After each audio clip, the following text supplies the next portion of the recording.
North to south, coast to coast, around the world. This is the Wells Report. What is this show? Is that what you're asking right now? See, I have ESP. This is about the news, the real news. We report it every single day. We report it truthfully every single day. We bring you the news. We analyze the news for fact and bias. We point that out every single day. We make commentary. That's not the news. That's my opinion, just as valuable as yours, which is why we have debate. By all means, take part in anything you hear on this broadcast. You can do it a couple of different ways. You can join us on the chat room. By the way, Yvonne Field has joined the chat room first, therefore winning the chat room derby for the 21st day of September, year of our Lord, 2022. Okay, you can do it that way. Or you can call us on the telephone. My telephone number, it's going to ring right down there. The telephone number is 817-379-2172. 817-379-2172. Feel free to join me as you wish. And so, the President of the United States, taking part in the 77th General Assembly of the United Nations, spoke from the very odd lectern in front of the even more odd green marble wall in Lower Manhattan today. Here is part of what he said. Simply put, we stand, in my view, at an inflection point in history. And I'm here today to share with you how the United States intends to work with partners and allies to answer these questions, and the commitment of my new administration to help lead the world toward a more peaceful, prosperous future for all people. Instead of continuing to fight the wars of the past, we are fixing our eyes on devoting our resources to the challenges that hold the keys to our collective future. Ending this pandemic, addressing the climate crisis, managing the shifts in global power dynamics, shaping the rules of the world on vital issues like trade, cyber, and emerging technologies, and facing the threat of terrorism as it stands today. I stand here today for the first time in 20 years with the United States not at war. We've turned the page. And that may be the case, but for the case for how long, insofar as Vladimir Putin seems to be very interested in war. So we'll be talking about more about that coming up in just a couple of moments. And so the President of the United States has shown up at the United Nations. It was an impassioned 30-minute speech, as reported by USA Today. At the United Nations, President Biden accused Russia of having shamelessly violated a core tenet of the UN Charter by prohibiting, or the charter that prohibits, the taking of another country's property by force. Everything the UN stands for is at risk if Russia can take another nation by force, Biden told the annual gathering of world leaders. Wherever you are, wherever you live, whatever you believe, that should make your blood run cold. And frankly, it does. Speaking days after he angered China by being, once again, ambiguous about strategic ambiguity, he promised to come to Taiwan's aid if China attacks the self-governing island. President Biden said the U.S. continues to, quote, oppose unilateral changes in the status quo by either side. Biden's international stature has been enhanced since his inaugural United Nations address last year, delivered soon after the U.S.'s chaotic withdrawal from Afghanistan. But despite praise he's received for building a coalition of support for Ukraine, he still faces a mountain of international problems, including trying to keep the pressure on Russia as its war against its neighbor grinds on. Europe prepares to survive a winter without Russian gas. Russian President Vladimir Putin, who is not attending the annual gathering of world leaders, announced a partial military mobilization in a televised address to his nation. That happened today as Ukraine's counteroffensive continued to push his invasion troops back toward the Russian border.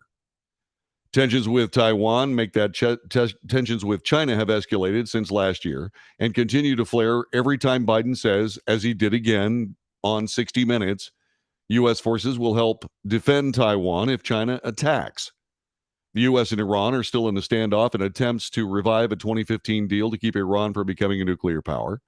And back home, in growing numbers of Mexicans, Hondurans, Cubans, and Venezuelans are coming to the U.S.-Mexico border, causing a humanitarian crisis and a political headache.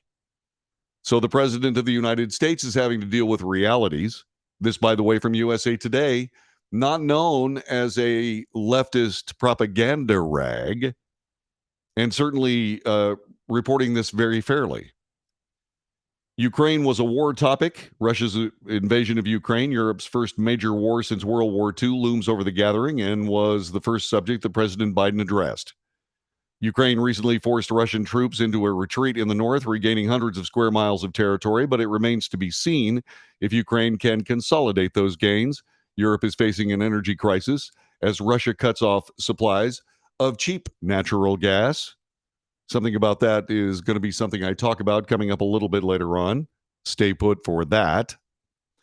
This week's UN meetings are a chance for the Biden administration to take stock of whether or not Vladimir Putin and Russian diplomats continue to be isolated within the UN system, within the international organizations, said Richard Goldberg, a senior advisor at the Foundation for Defense of Democracies, a policy institute focusing on foreign policy and national security in Washington, D.C. Ukrainian President Volodymyr Zelensky was scheduled to address the General Assembly remotely today. We will see if he actually does it. Is Taiwan next, asks USA Today. Biden's emphasized principles stated in the United Nations Charter on self-determination and international order can help both rally continued support for Ukraine and also address China's saber rattling against Taiwan. The UN Charter's very basis of a stable and just rule-based order is under attack by those who wish to tear down and distort it for their own political advantage, said President Biden. And the United Nations Charter was not only signed by democracies of the world, it was negotiated among citizens, dozens of nations with vastly different histories and ideologies, united in their commitment to work for peace. It's an argument that could be better received by other countries than Biden's frequent framing of geopolitical issues as the battle of democracies versus autocracies. According to Stuart Patrick, he's a senior fellow at the Carnegie Endowment for International Peace. That's a think tank in Washington. I didn't realize the Carnegie Endowment for International Peace enjoyed the cheap seats so much. Really, guys? I mean, this was not a bad speech. I have a question or two about it. I'll get to that coming up. But to toss that out there, absolutely the United States is going to frame all of this as a battle of democracies versus autocracies. I mean, that's what America is. That's what America does. Anyway, Stuart Patrick goes on to say countries who don't believe in democracy or think the U.S. has an imperfect record in supporting democracies and other interests could win over an audience that respects basic norms and rules about peaceful coexistence. That's the sort of framing that's going to get most applause in a place like the United Nations, where countries, for a variety of historic reasons, are understandably wary of aligning themselves too closely with either one bloc or another. Right. Well, this is a little bit more philosophical than real, Mr. Stewart. Like I said, sometimes the very best thing to do, even if you're expected to say something, is to not say something. That would have been a good point. Carnegie Endowment for International Studies is not being well served by you right now. Biden provoked China when he said in a CBS interview that the United States military forces would defend Taiwan if attacked. He made a similar comment during a trip to Asia in May. In response, China's foreign ministry spokesperson Mao Ning and Biden said that Biden violated the U.S.'s commitments to not support Taiwan's independence. Under a long-time policy of strategic ambiguity, the United States recognizes there is only one Chinese government, while expressing support for Taiwan's ability to defend itself, which is weaselly political jargon, if you ask me. Again, just my opinion, not the news. This is the news. President Biden said today the U.S. remains committed to the one China policy, but also warned against changes to the status quo while asserting about the U.S.'s growing competition with China. We do not seek conflict. Then put it on the table, Mr. President. The very best way to not have conflict is to say full-throated voice and then say to all of your aides and what have you behind the scenes, you're going to stop practicing gross insubordination. The United States will defend Taiwan if China attacks that island nation. and then call it a day. Stop tiptoeing around this. You are not going to get there with China by diplomatic means. You're simply not. You're simply going to have to say, stop, or we will pulverize you. And that will stop them. They can't afford to get into a hassle with the United States. They can't.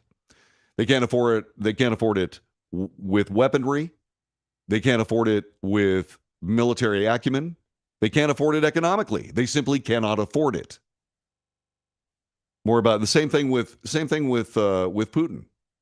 He cannot afford the fight that he's promising. He simply can't do it. More about that coming up in just a little bit. So this turns into a very interesting bit of shopping at the World Supermarket. President Biden announced more than $2.9 billion in new help, most of it emergency assistance for hard-hit countries regarding levels of food insecurity. Well, there's food insecurity because of rising costs right here in the United States, Mr. President. That $2.9 billion might have been charity best served at home, don't you think?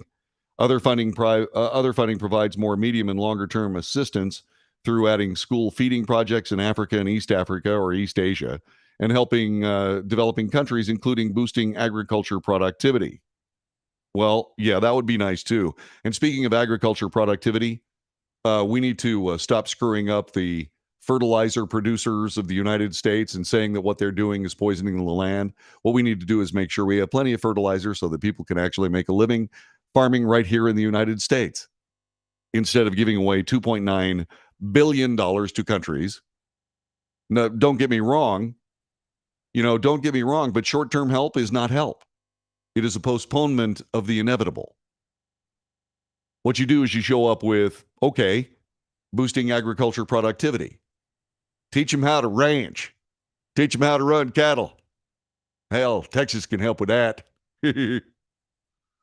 Jeez. And once again, it really bugs me that the President of the United States goes to the World Supermarket and starts spending our money as if it's his. They talk about food security challenges. Okay, there's a famine, right? There's hunger, there's a famine. Food insecurity, I'm not sure it's worth, famine, okay, that's worth $2.9 billion, right? Hunger, that's worth $2.9 billion. Food insecurity, I'm sorry, that's some social studies think tank term to try to create a problem where one doesn't actually exist, but does require federal spending. That's just my view of it. I could be wrong. But it's one of those terms that's calculated so that if anybody says, excuse me, food insecurity, really? Doesn't that sound way too subjective?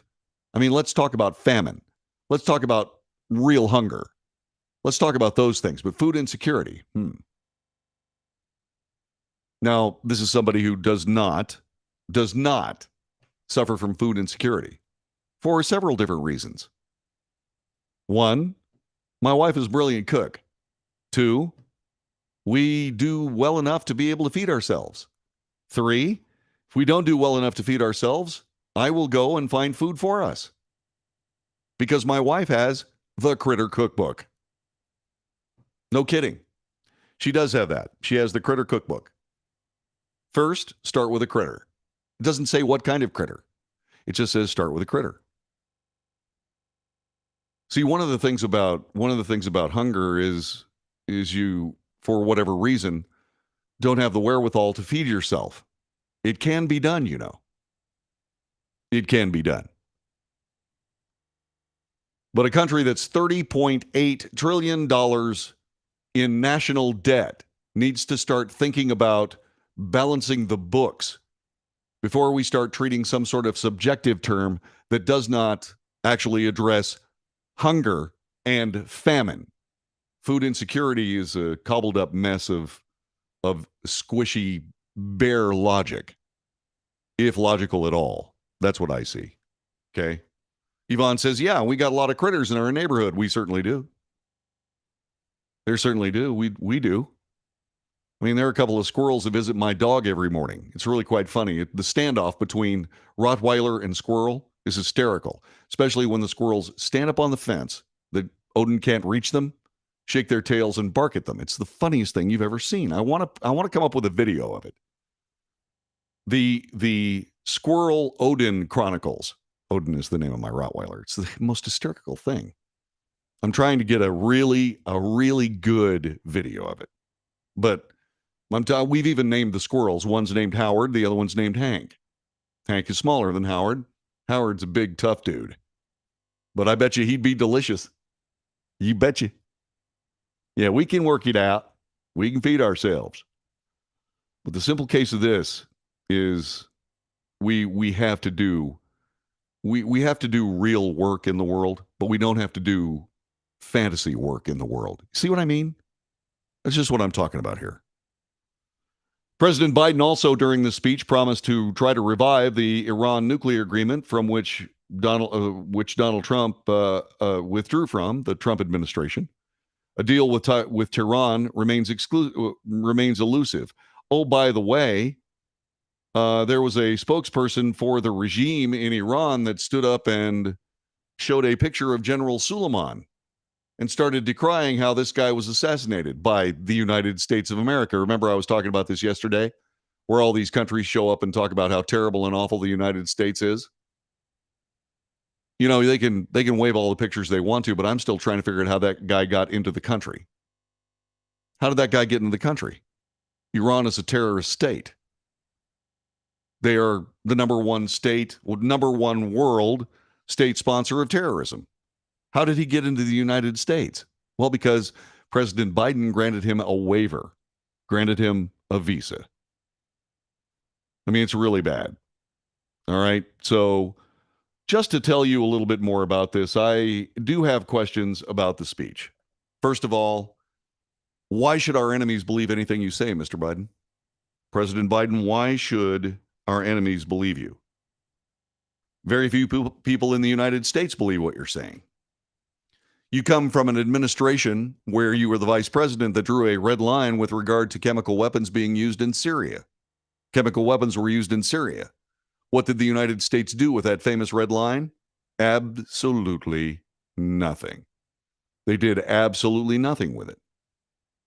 Was that deleterious to U.S. interests? Yes. Yes, it was. Seriously deleterious. It's awful. But now what we have is we have a president making a very, very good speech, impassioned, a half an hour. He spoke well, by the way. He did. He spoke well. In anyone's standard, but certainly in the standards of President Biden. I think they got his medications right. He's been doing much better in the last couple of weeks. He's a lot less vacant. So I believe that they found a different set of meds for him.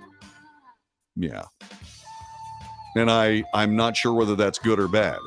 I think it's good that he's doing better. I think it's bad that they had to put him on those meds to begin with. Or maybe took him off some meds that he was on. I don't know.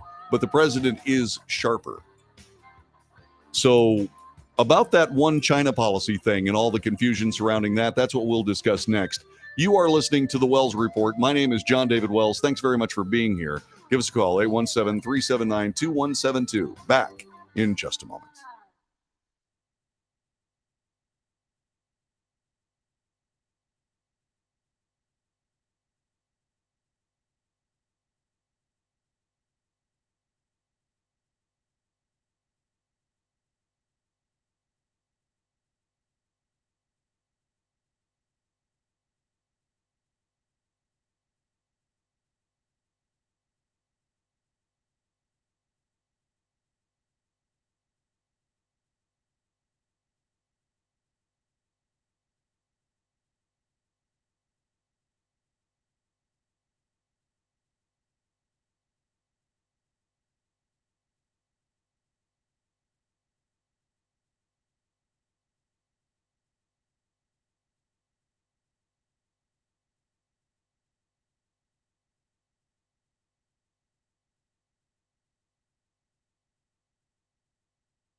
This is the Wells Report. My name is John David Wells. I am somewhat surprised about where we are at this particular moment because I'm reasonably sure that that we may be having a technical malfunction. But let's just roll with it, shall we? Roll with it, baby. That's what we'll do. You are listening to the Wells Report. My name is John David Wells. Thanks very much for being a part of our broadcast. We've got a lot of people in the chat room today. They're all chatting about it. Yvonne says, please do like and share this feed. Don't forget to invite your friends. Please, we'll talk more about that coming up in just a couple of moments. Jess says hello. Good to have you here, Ms. Jess. That's awfully nice. Also, by the way, let's see, we can't afford what we're doing here, and I understand all that, and I agree. We really do need to do some things about taking care of our money situations at home. We are $30.8 trillion in national debt. That's going to go up at the end of the year. Okay, we just simply need to do that. And also points out that, it's kind of silly for us to cover productive land with solar cells. Yeah, that's a little silly. Stop covering the land with grass. And, of course, oversized fans to make electricity that will never catch up to the actual energy used to make the fans in the first place. It's crazy. She's exactly right. By the way, Ann also points out the House Democrats are once again trying to destroy the Electoral College. That's going to take a constitutional amendment. This is just political theater. You really don't have to worry about it. Okay? Let's spend a little bit of time talking about the president's mess in China. He looked to set the record straight with his UN speech today as he worked to follow up his surprising comments to defend Taiwan with troops and said the U.S. is committed to the one China policy. Now, don't get anything wrong here. Don't get anything wrong that I'm about to say. The United States needs to defend Taiwan, especially in the Pacific Rim. We absolutely need to make darn sure that China realizes that they're asking for a fight if they decide to follow in the footsteps of Japan and expand into the Western Pacific. We've already fought one war there. We don't need to fight another one. And the best way not to fight a war in the Western Pacific is to not allow one to begin. And if that's what China is trying to get done, then we need to stop them in their tracks. A strong America can do that. A weaselly, political, namby-pamby, ambiguous America invites disaster. Here's what the president said today. Quote, "We seek to pull peace and stability across the Taiwan Straits and remain committed to our one China policy, which has helped prevent conflicts for 4 decades. We continue to oppose unilateral changes in the status quo by either side."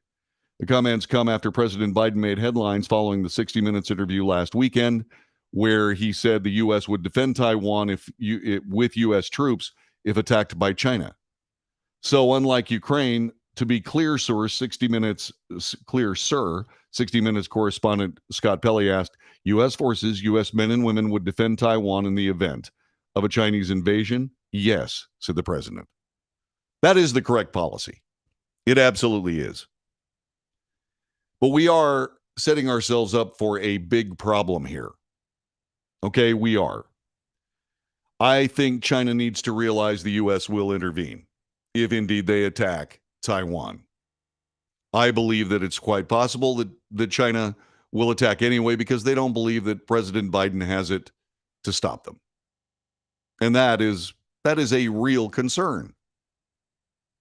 Would President Biden actually go to war with China over Taiwan? There are a lot of people that say never.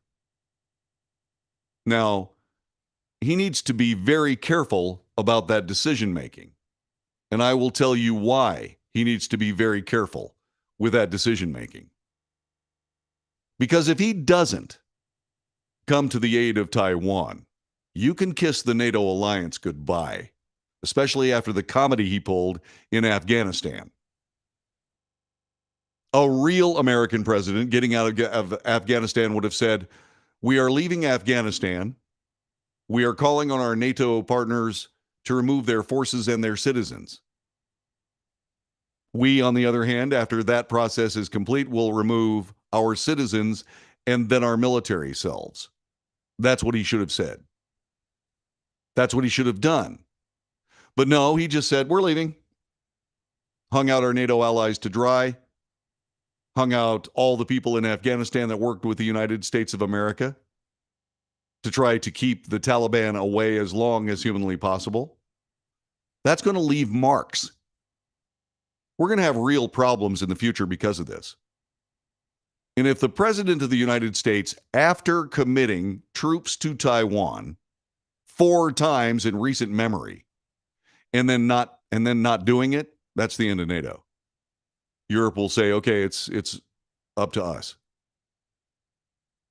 We will simply take care of ourselves and cast America adrift. That is a serious problem that we're going to have to deal with here. Now, once again, that's just my humble opinion. What are your thoughts? 817-379-2172. 817-379-2172. What do you think about this? I'm very interested in hearing. You can also join us on the chat room. The chat room's easy to find. Facebook, Twitter, YouTube, Twitch, all of them waiting for you. I will see your comments if you send them. Once again, we want to thank everybody here on the chat room. I sure appreciate it. Gary is here. Margie is here. And Buddy is here. Let's see, Mike Renwee. And we'll be back in just a couple of moments. As we continue on this broadcast, we are bringing you the Wells Report. And what about that Russia threat? What is that all about? Once again, we will bring that to you in just a moment here on the Wells Report.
This is the Wells Report. My name is John David Wells. Thanks very much for joining us. Our telephone number, 817-379-2172. 817-379-2172. It is the Wells Report, and so Russia is making news today. Earlier today, the Russian strongman, the Russian dictator, called up 300,000 reservists today that did not have the expected response by the people of Russia. More about that in just a couple of moments. So let me give you the news courtesy of the Daily Mail. DailyMail.com. Vladimir Putin today issued a chilling new threat to use nuclear weapons against the West, telling world leaders to back off Ukraine while warning, "I'm not bluffing." That's a quote. The desperate despot also ordered the mobilization of 300,000 military reserves, the first in Russia since the Second World War, and gave the go-ahead for referendums to be held in occupied areas of Ukraine that would make them a part of Russia, in the Kremlin's eyes, at least. He vowed to use all means to defend the regions. If territorial integrity of our country is threatened, we will use all available means to protect Russia and our people. This is not a bluff. I shall stress, by all means that we have. By all means available to us. Those trying to blackmail us with nuclear weapons should know the tables can turn on them. Putin's gambit comes after Ukraine routed a large part of the Russian army last week, leaving him backed into a corner of his own making and facing the possible collapse of his so-called special military operation. But rather than back down, the Russian leader has instead chosen to double down and hold the free world to ransom, putting Russia and its huge nuclear arsenal on direct collision with Ukraine and its allies, who have already vowed not to accept the results of sham referendums or to stop liberating occupied territory. Speaking ahead of President Putin's speech last night, President Zelensky of the Ukraine dismissed noise from Russia and said it will not alter Ukraine's resolve. Former Foreign Minister Dmytro Kuleba likewise vowed the Russians can do whatever they want. It will not change anything. Ukraine has every right to liberate its territories and will keep liberating them, whatever Russia has to say. Mikhailo Podolyak, an advisor to Ukrainian President Volodymyr Zelensky, spoke out this morning after Putin's announcement, calling it predictable, and said it shows the war is not going to plan. President Joe Biden is expected to give a speech later today. He did. He said that Russia will not move forward under those conditions, and then tried to put together a coalition, which he has been congratulated on. So theoretically, he has been successful at it. Podolyak said that mobilization will prove extremely unpopular within Russia, and he is exactly right. He is exactly right. With news from CNN today, Russia's war in Ukraine, hundreds of people have been arrested in protests across Russia after the announcement of partial mobilization. More than 500 people have been detained across Russia in a crackdown of anti-war protests across 24 cities. This according to an independent monitoring group, OVD-Info. 100 arrests were made in protests at St. Petersburg after President Vladimir Putin's announcement of a partial mobilization to increase the availability of troops for the war in Ukraine. Photos released in OVD-Info's Telegram channels showed police in St. Petersburg using batons against protesters. Videos show police attempting to contain a crowd gathering at a cathedral behind barriers amid chants of no mobilization. Social media video, geolocated by CNN, showed protests in several cities, each involving what appeared to have been a few dozen people. Video from Moscow showed protesters being carried away by the police at a demonstration in the center of the city. One video posted by a journalist from the Moscow web publication The Village includes dozens of people in Arbatskaya Street chanting, "Let him go," as one man is carried away. There's also video from the city of Yekaterinburg of a struggle between police officers and protesters. As of 8 p.m. Moscow time, 535 people had been detained in 30 cities across Russia, according to OVD-Info. Arrests took place in Irkutsk and Krasnoyarsk, Yekaterinburg, Chelyabinsk, Novosibirsk, Ulan-Ude, Tomsk, Ufa, Perm, Belgorod, and Moscow. And those words are very difficult to pronounce. Moscow prosecutors have published a statement.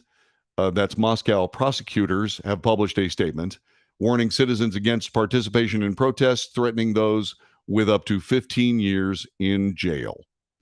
So, yeah, this is not going over well at home. Okay, and then there's this. I was referring to something earlier about Vladimir Putin not being able to actually arm all of his troops. Okay? And it's possible that he will have a problem doing exactly that. Why? Because the Russian economy is nowhere close to what it used to be. Hold on. Putin arming. Had a small little glitch here, and I am fixing it. Please forgive me. Let's see. Is he going to be able to do that?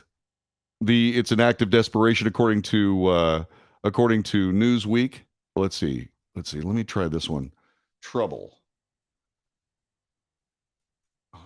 Okay. Let's see if I can get this here. Yeah, this was something I got the wrong link underneath that. Let's see. Unlikely. Let's see if we got this here. Rapid loss. I'm sorry about this, folks. I was literally I had this here. Let me see. Trouble arming troops. It's Fox News. So let me go back to Fox News and see what I can do about finding this and seeing if I can find what he's going to do here. Oh, here we go. There we go. Got it. It took me a while, but I figured it out. This from Fox News. NATO Secretary General Jens Stoltenberg said Russian President Vladimir Putin's escalation of the war today, calling for conscripts to join the fight in Ukraine, will mean more soldiers that need arms that Moscow is unable to provide. Quote, any mobilization will add to that number of troops and forces they have, said Stoltenberg. That will take time. That will require equipment. And what we've seen so far is Russian troops are ill-equipped. This could be why they're having trouble in Ukraine. In a 7-minute pre-televised address, Putin said he was launching a partial mobilization by conscripting all reservists and able-bodied veterans to fight in Ukraine. He also extended the typical conscription of 60 years to 65 years of age. Men up to 65 years of age. If I was living in Russia, I could be drafted. Citizens who are currently in the reserves are subject to conscription, he said early today, and above all, those who served in the armed forces have a certain military specialty and relevant experience. His order comes roughly 1 week after Russia saw significant setbacks in Ukraine as his forces in the northern Kharkiv region were forced to withdraw. The long-awaited counteroffensive, first leaked in May, managed to take Russian forces by surprise in the northern region, resulted in a hasty withdrawal, abandoned equipment, and reports of failure of command and control throughout Russia's ranks. That's what happens when you're trying to run things from Moscow. That's what happens when you don't trust your commanders. And this is a problem that the Russian military has always had. And now it's getting to the point where they're having trouble projecting power into their former territory, let alone around the world. This is a circumstance where Vladimir Putin's weapons will not save him, even the nuclear ones. They just won't. At this point, you've got to ask, okay, how many of these things are actually operational? And if indeed Russia uses nuclear weapons, that's it. They're finished. They're absolutely done. According to one top official in Ukraine's defense ministry, Russia also saw high personnel losses, losing 9 to 10 Russian soldiers for every one Ukrainian. That's unsustainable. Death tolls throughout the war have not been independently verified by Fox News Digital, and you certainly can't trust any Russian numbers. Or Ukrainian ones, for that matter. Ukraine will overstate the number of casualties. Russia will understate them. Western defense officials said the retreat signified Russia's inability to not only rearm its forces, but to add men back into the ranks. So this is a problem. Like I said, Russia can talk about all the war they want to, but can they actually execute one? No. Their Navy isn't up to it. Their Army isn't up to it. Their Air Force might be up to it, but once again, when you have a former superpower that has shrunk to the size of an economy a little smaller than France's and a little larger than Italy's, you just don't have the capability to be able to back up words with actual action. So once again, at one point or another, you got to look at Vladimir Putin and say, Vlad, you might need to do something about getting your troops out of the Ukraine. This is the Wells Report.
This is the Wells Report. My name is John David Wells.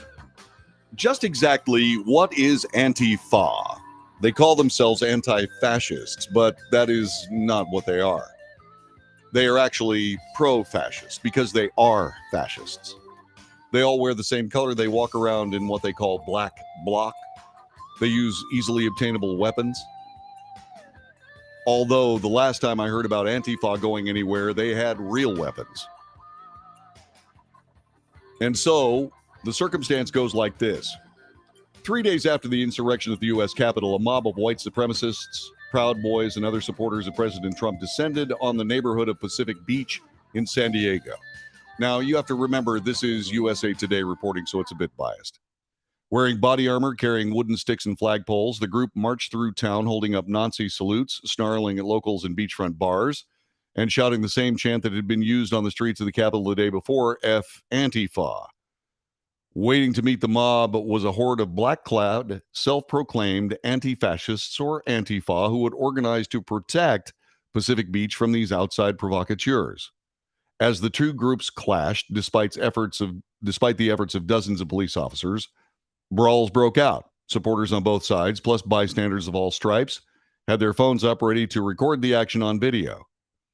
Antifa, dressed head to toe in black, pepper sprayed Trump supporters in the face, gleefully shouting, "Proud Boy Killer." Another group of counter-protesters confronted and attacked a Trump supporter who then drew a knife on them. In an alleyway, away from the main crowd, a group of assorted right-wing extremists surrounded a young man in a George Floyd t-shirt, sucker punching him and smashing his nose. In the months that followed, video was reviewed, warrants were issued, homes were searched. Almost a year later, a criminal case emerged, one that now stands to have an impact far beyond San Diego. Experts say it could be a landmark prosecution that changes how American law enforcement tackles the much misunderstood movement known as Antifa. Well, there's a reason why it's not understood. That's on purpose. San Diego County District Attorney Summer Stephan announced a raft of felony charges for the activities January 9th after investigations of multiple allegations of violent criminal conduct. After multiple allegations of violent criminal conduct, video evidence analysis, and searches and arrests across 2 counties. And every person charged was from Antifa. No Trump supporter had been charged or even arrested. Since then, prosecutors have added charges against more people identified as Antifa for a total of 11 defendants. Stephan's office claims Antifa was overwhelmingly responsible for the violence, but experts familiar with the case say it was an extraordinary decision not to charge anyone in the far-right group that actually targeted the community, especially given that videos exist showing them engaging in violence. Or is that engaging in self-defense? The question is less about whether the Antifa charges are warranted and more about whether this is a case of selective prosecution, they said. Only prosecuting one side of a melee raises serious questions about Stephan's political motives, says Patrick Cotter, a former Chicago federal prosecutor who's practiced criminal law for 40 years. Well, here's what you want to keep in mind. The true agents provocateur in this are Antifa. There are videos available. Who threw the first punch?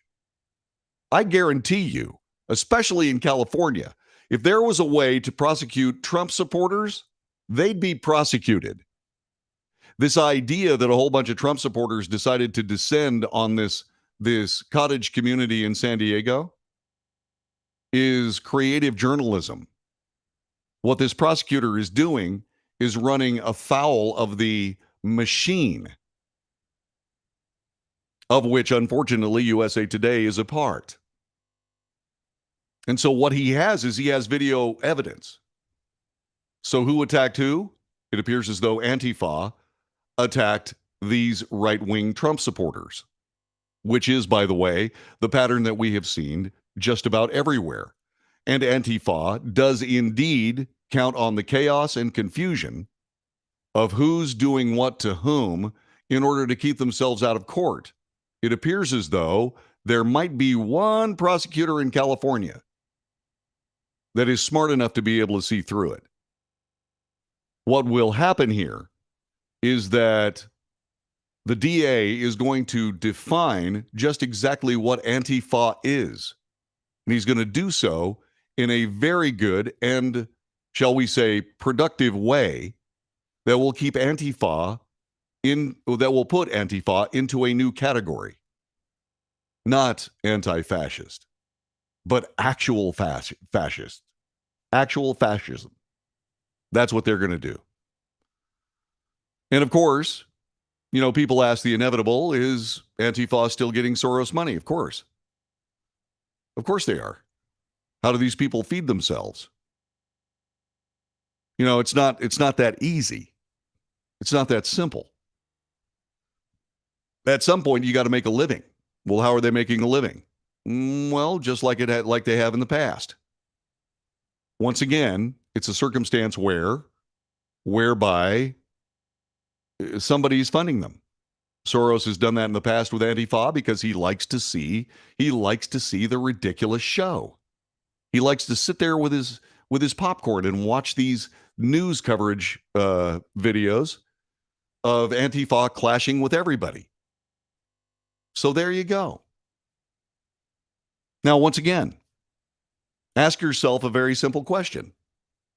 Would a California prosecutor anywhere miss an opportunity to prosecute Trump supporters? Would he miss an opportunity to prosecute the Proud Boys? The answer is no. And he has videos. So he brought these cases, videos. So who's doing what to whom? Looks like the prosecutor has at least a pretty good beat on things. And I don't think he would have proceeded unless he believed that he could prove what he's talking about in the face of what is, okay, machine politics practiced by the mainstream media, which is exactly what's happening next. You see, I've always seen this. I've always seen when the left finds themselves in political trouble, they send out the thugs. It happened in 1968. It's happening now.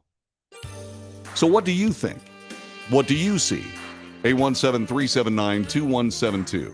817-379-2172. We're at the end of the first podcast of 3 today. We're going to split these up here. We're trying to figure out whether this is a better way of doing things.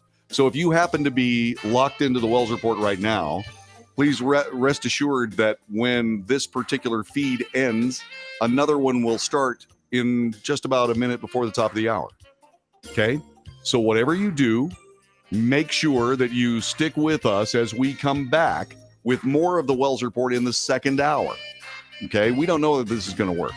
We're just trying to find a way to make this a little easier for podcasters to be able, people who enjoy podcasts, to be able to hear them instead of 3 of them.